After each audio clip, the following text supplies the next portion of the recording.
whether it's the worst, I'm just thinking about my first interview.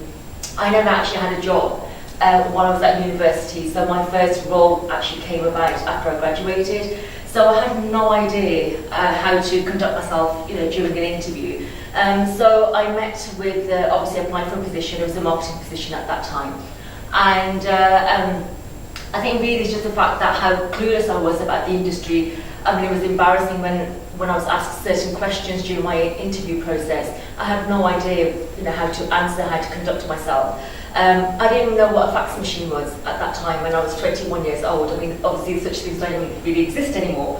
And I remember, it was actually a marketing position for a law firm. And at that time, I had no intention of being a lawyer. I was very much into marketing. So one of the questions that was asked to me was, so how would you actually market to a law firm? And I was like, I have no idea. I had absolutely no idea. I remember just looking at the person who was interviewing me, and I just looked just blank, and I just didn't know what to say. And I thought, how the hell am I supposed to, be successful, or how am I supposed to, succeed in acquiring this role?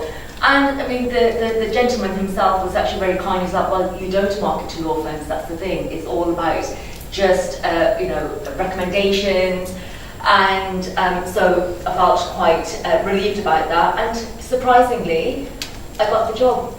Wow. I got the job. So yeah, so that's even having no idea about work, industry, and obviously that particular position about marketing. Yeah, succeeded in that role, and yeah. Why do you think you got the job? I don't know, maybe took pity on me, I don't know. I have no idea, I don't know, perhaps I came across well, even though perhaps I didn't know my subject matter. Perhaps there was something that I was maybe the right fit for the organisation. I mean, I did stay there for, I think, around about 2 to 3 years, until there was a restructure, and there was a company acquisition, and I decided just to move on to new opportunities. But maybe you came across quite naturally at that point, because it was at your worst moment where all of a sudden there was no facade anymore, no preparation. There's something there about honesty, isn't Yeah. there? Yeah. Sometimes sharing our vulnerability Yeah. makes us more human. Yeah. People connect with that.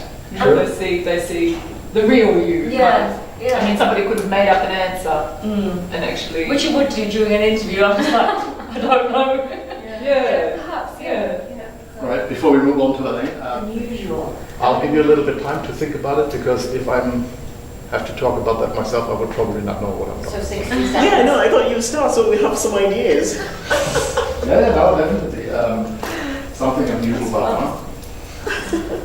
I'm not sure whether I use the word unusual, so what I will sort of refer to is the fact that obviously being a lawyer, we have this certain perception that we are quite fierce, corporate, whether you want to say aggressive or assertive.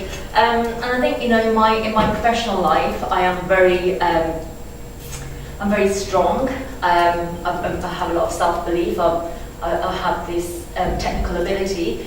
And also in my personal life as well at home, I am very much the one who sort of manages everybody, my children, obviously look at me as a role model. And so I think sometimes I come across as being quite fierce, but really I think that not unusual, but what I find is that I have actually a vulnerability, so I'm actually quite soft. I'm quite soft as a person. In my sort of like general life, I'm very personable. I'm very loving towards my children and towards my husband as well. But there's always a very, how can I say, a facade really, a facade of, because of my professional life. Yet the sort of like the real softer side a lot of people don't see, because you have to continue in a certain sort of way. So I guess that's what's unusual about me, I guess. Great, no. Good stuff. Thank you.